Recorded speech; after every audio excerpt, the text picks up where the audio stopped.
Hello दोस्तों, स्वागत है आप सभी का आपके अपने YouTube चैनल पर। आज के टॉपिक में अब हम डिस्कस करने जा रहे हैं मेंसुरेशन यानी क्षेत्रमिति को। मैं आपको बता दूं कि मेंसुरेशन और क्षेत्रमिति को मैं 3 भागों में लेकर आऊंगा। पहले भाग में आपको त्रिज्या और व्यास और सेंटीमीटर, मीटर, आयतन और क्षेत्रफल के बारे में समझाऊंगा।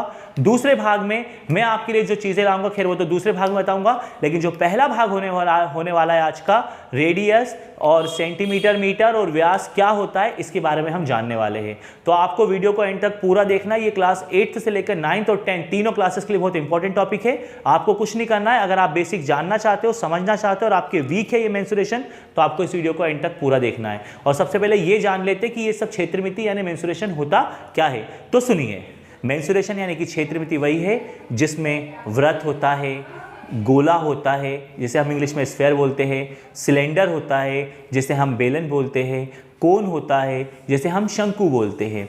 ये सारे शेप्स जो होते हैं वो हमारे क्षेत्रमिति यानी कि मेंसुरेशन में आते हैं। और क्षेत्रमिति यानी कि मेंसुरेशन 2 भागों में बटी होती है, एक क्षेत्रफल और एक आयतन। अब क्षेत्रफल और आयतन के सवाल जब बच्चों के सामने आते हैं तो पहली बात तो उनके दिमाग में कुछ बैठता ही नहीं है कि ये क्षेत्रमिति है क्या, ये सिलेंडर का क्या यूज़ है, बेलन का क्या यूज़ है, शंकु का क्या यूज़ है, इसके सूत्र कहाँ कैसे इस्तेमाल होंगे, ये पाई क्या होता है, ये त्रिज्या क्या होती है, ऊंचाई क्या होती है।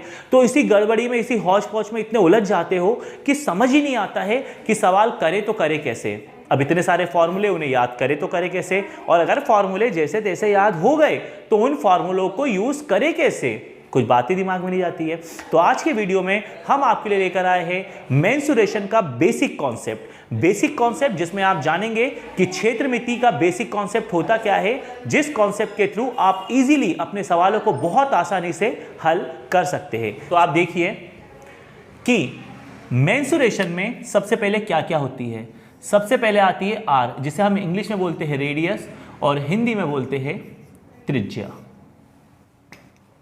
सुना होगा आपने त्रिज्या।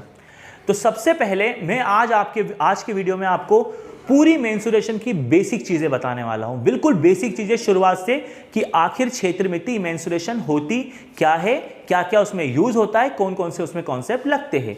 तो सबसे पहले हम जानेंगे, देखिए जो सर्कल होता है इसे हम कहते हैं वृत्त। वृत्त का ये केंद्र होता है, ठीक है, वृत्त का ये केंद्र होता है। अब वृत्त के केंद्र से जो लाइन वृत्त को टच करती है, वो चाहे यहां करे, चाहे यहां करे, ये हो या ये हो, ये सब कहलाती है त्रिज्या। त्रिज्या जिसे इंग्लिश में बोलते हैं रेडियस, और हम जिसको शो करते हैं आर से। तो त्रिज्या क्या होती है? त्रिज्या वृत्त के केंद्र से वो लाइन होती है जो वृत्त को छूती है, वो चाहे यहां छुए, यहां छुए, यहां छुए या यहां पूरे वृत्त में कहीं से भी कोई लाइन जो केंद्र से जाके वृत्त को छूती है उसे हम बोलते हैं त्रिज्या। ठीक है, उसे हम क्या कहते हैं? त्रिज्या। और उसको हम आर से, स्मॉल आर से बताते हैं। ठीक है, तो ये होती है त्रिज्या। ठीक है, इसके बाद अब आप समझिए अगला नंबर आता है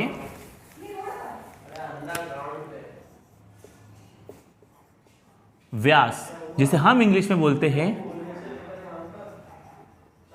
डायामीटर। व्यास, अब ये क्या होता है? ये सर्कल है, ये वृत्त है, ये वृत्त का केंद्र होता है। तो एक लाइन जो वृत्त के केंद्र से पूरी होते हुए जाती है, चाहे वो ऐसे जाए, चाहे वो ऐसे जाए, चाहे इधर से जाए, चाहे इधर से जाए, तो जो लाइन पूरे वृत्त के केंद्र से एक सर्कल के एक हिस्से दूसरे हिस्से तक जाती है वो कहलाता है व्यास यानी कि डायामीटर। ठीक है, तो आपको ये जानना होगा, त्रिज्या वृत्त के केंद्र से वृत्त को छूती है और व्यास जो होता है वो एक सिरे से दूसरे सिरे तक जाता है। ठीक है, समझ रहे हैं आप? इसके बाद सुनिए अब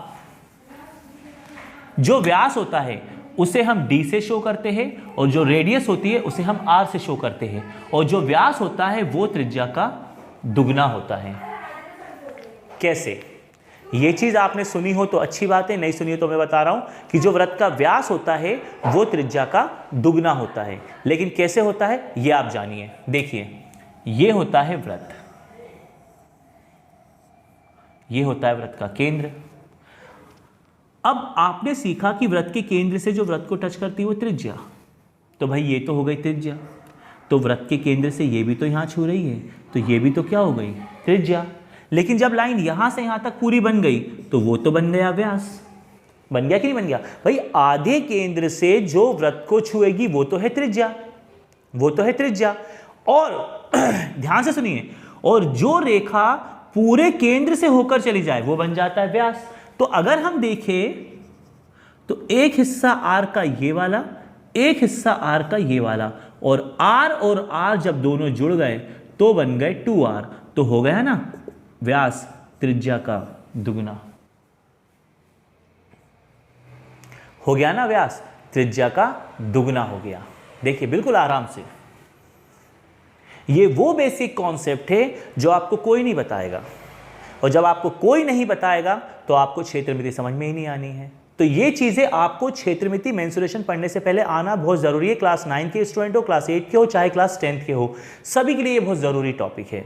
तो ये व्यास और त्रिज्या, तो ऐसे जो होता है व्यास त्रिज्या का दुगना होता है। अब आप इसको सवाल में कैसे यूज करेंगे मैं आपको बताता हूं। मान लीजिए आप सवाल सॉल्व कर रहे हैं और उस क्वेश्चन में आपसे कहा कि जो व्यास है वो 4 सेंटीमीटर है, तो त्रिज्या अपने आप हो जाएगी 2 सेंटीमीटर। अब आप बोलेंगे कैसे? तो वो ऐसे, व्यास जो होता है त्रिज्या का दुगना होता है।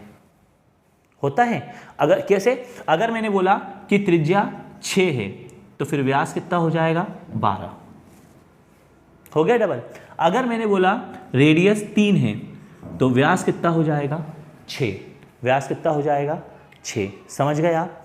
तो उसी तरह से अगर रेडियस आधी है तो डायमीटर डबल हो रहा है, तो उसी तरह से डायमीटर जितना भी होगा रेडियस आधी, क्योंकि अगर d बराबर 2 इंटू आर होता है तो r बराबर होता है d/2, यानी जो रेडियस होती है वो व्यास की आधी होती है, जो त्रिज्या होती है वो व्यास की आधी होती है, और व्यास जो होता है वो त्रिज्या का दुगना होता है। कंफ्यूज होने की बिल्कुल जरूरत नहीं है। अगर आपको रेडियस दी और आपसे व्यास पूछा तो आप डबल कर दो, और अगर आपको व्यास दिया और आपसे त्रिज्या पूछी तो आप आधा कर दो। सिंपल कॉन्सेप्ट है, कंफ्यूज होना ही नहीं है, कोई कंफ्यूजन का सवाल ही नहीं उठता इसमें। आराम से सिंपली आप सॉल्व कर लेंगे। तो ये तो हुआ त्रिज्या और व्यास का कॉन्सेप्ट, ठीक है। अब इस मेंसुरेशन में एक और चीज होती है जिसका नाम होता है पाई। पाई ऐसे भी बनता है, पाई ऐसे भी बनता है, जो जैसे बना ले। और इस पाई का मान होता है 22/7 या 3.14 पर डिपेंड करता है कि सवाल में कौन सा यूज होगा। अगर सवाल में जब तक 3.14 ना दिया जाए तब तक आप जहां भी पाई का इस्तेमाल करेंगे वहां आप 22/7 रखेंगे, वहां पर आप रखेंगे 22/7 को। सिंपल सी थ्योरी है, ना कोई कंफ्यूजन ना कोई परेशानी, सिंपल सी थ्योरी है, ठीक है। तो ये तो हो गया पाई का।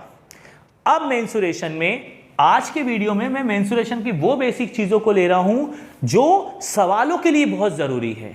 ध्यान रखिएगा, सवाल तो आप बाद में सॉल्व करेंगे, सवालों के लिए जो जरूरी है उसी चीज को हम डिस्कस कर रहे हैं, ठीक है। अब हम आते हैं इसकी यूनिट्स पर, इसकी इकाइयों पर। जैसे आपने हमेशा देखा होगा, कभी आपको रेडियस दिया है 6 तो या तो उसके साथ सेंटीमीटर लगा होगा या तो मीटर लगा होगा, हमेशा इस बात को देखा होगा आपने। तो अब आपको समझना होगा इस सेंटीमीटर हो या मीटर हो, इसकी अपनी एक खासियत होती है। अच्छा, वो खासियत क्या होती है ये भी हम जान लें। चलिए बिल्कुल जानते हैं कि वो खासियत क्या होती है। तो साहब वो खासियत ये होती है कि अगर नॉर्मल r है या h है, h का मतलब होता है ऊंचाई, h का मतलब क्या होता है? ऊंचाई। तो इनका जो भी मान दिया हो, अगर वो सेंटीमीटर है तो सेंटीमीटर होगा और मीटर होगा तो मीटर होगा। सिंपल, कोई दिक्कत नहीं, कोई परेशानी नहीं यहाँ पे। लेकिन अगर आपसे क्वेश्चन में क्षेत्रफल वाला शब्द बोल दिया कि फलाने फलाने का क्षेत्रफल निकालो, बेलन का या फिर शंकु का या फिर गोले का या फिर वृत्त का, किसी का भी क्षेत्रफल निकालो, कुछ भी निकालो, क्षेत्रफल निकालो, तो साहब ध्यान से सुनिएगा, क्षेत्रफल शब्द आपके कानों में पड़ गया, एरिया वर्ड आपके कानों में पड़ गया, चाहे वो एरिया सर्कल का हो, चाहे वो एरिया कोन का हो, चाहे वो एरिया सिलेंडर का हो, चाहे वो एरिया सर्कल का हो, एरिया वर्ड आ गया और आपने एरिया निकाल दिया। एरिया मतलब हिंदी में बोलूं कि आपने क्षेत्रफल निकाल दिया, तो आंसर अगर 4 भी आया है तो वहां सेंटीमीटर हो या मीटर हो, आपको उसके ऊपर वर्ग लगा देना है, स्क्वायर। क्योंकि जो क्षेत्रफल होता है, क्षेत्रफल में सेंटीमीटर हो या मीटर हो, उसके ऊपर स्क्वायर आ जाता है, उसके ऊपर स्क्वायर आ जाता है। ठीक है। और आयतन, आपने उसी चीज का आयतन निकाल दिया, यानी कि वॉल्यूम। तो ध्यान रखिए, आयतन आपने सुन लिया, वॉल्यूम, आयतन, आयतन सुन लिया, तो सेंटीमीटर हो या मीटर हो, जो भी आंसर आ रहा हो, 6 मान लो 6 आ रहा हो, उसके ऊपर घात 3 लगा दीजिए। तो क्षेत्रफल सुन लिया आपने, चाहे फिर वो किसी भी चीज का क्षेत्रफल हो, एरिया हो, आपको सेंटीमीटर हो या मीटर हो आंसर में, उसके ऊपर घात 2 लगानी है, स्क्वायर लगाना है। और अगर आपने वॉल्यूम सुन लिया, आयतन सुन लिया, तो घात 3 लगानी है। क्षेत्रफल सुना तो घात 2, आयतन सुनी तो घात 3। और अगर सिंपल त्रिज्या और ऊंचाई है तो साहब अगर वो सेंटीमीटर हो तो सेंटीमीटर में रहेगा, मीटर है तो मीटर में रहेगा। आपको और कुछ नहीं करना है, ना कोई कंफ्यूज होना है, ना कुछ होना है। अगर क्षेत्रफल सुनाई दिया तो घात 2 लगेगी, आयतन सुनाई दिया तो घात 3 लगेगी, सेंटीमीटर और मीटर के ऊपर। लेकिन अगर वो नॉर्मल त्रिज्या और ऊंचाई है, तब आपको ऐसा कुछ नहीं करना है, तब सिंपली आपका सॉल्यूशन हो जाएगा। समझ पा रहे होंगे आप? साहब ये चीज़ें हैं ना, बहुत कंफ्यूज करती है, बहुत ज़्यादा। इसलिए मैं आपको इसको बहुत अच्छे से एक्सप्लेन कर रहा हूँ, बहुत अच्छे से एक्सप्लेन कर रहा हूँ। और मैं मेंसुरेशन को 3 पार्ट में लाऊंगा। पहले पार्ट में आप ये जानेंगे, दूसरे पार्ट में आपके लिए और तीसरे पार्ट में और चीज़ें लेकर आऊँगा। फिलहाल हम इस चीज़ को डिस्कस कर रहे हैं। समझ आया आपके कि क्या चीज़ें हम पढ़ रहे हैं, क्या चीज़ें हम कर रहे हैं? तो ये चीज़ें अगर आपको पता रहती है तो चीज़ें बहुत आसान है, वरना तो चीज़ें फिर बहुत मुश्किल है। तो उम्मीद करता हूँ कि मैं आपको जो बेसिक कॉन्सेप्ट समझाना चाह रहा था वो आप समझ गए होंगे। अगर आप समझ गए हो, आपको आ गया हो, तो वीडियो को लाइक करना भूलना मत। और चैनल से नए जुड़े हो और आपको वीडियो अच्छा लगा हो तो चैनल को सब्सक्राइब जरूर करना। और आपको लगता है कि आपके दोस्तों को ज़रूरत है और इन वीडियोस के रोल तक जाने चाहिए, तो इन वीडियोस को अपने दोस्तों में भी ज़रूर शेयर करना। आगे के टॉपिक में हम मेंस्ट्रुएशन को आगे और पढ़ेंगे। फिलहाल थोड़ा थोड़ा पढ़िए ताकि चीज़ें आपके दिमाग में बैठे। एकदम से पढ़ लेंगे ना तो सब चीज़ें हौच पौच हो जाएगी। तो मिलते हैं नेक्स्ट वीडियो में, तब तक धन्यवाद।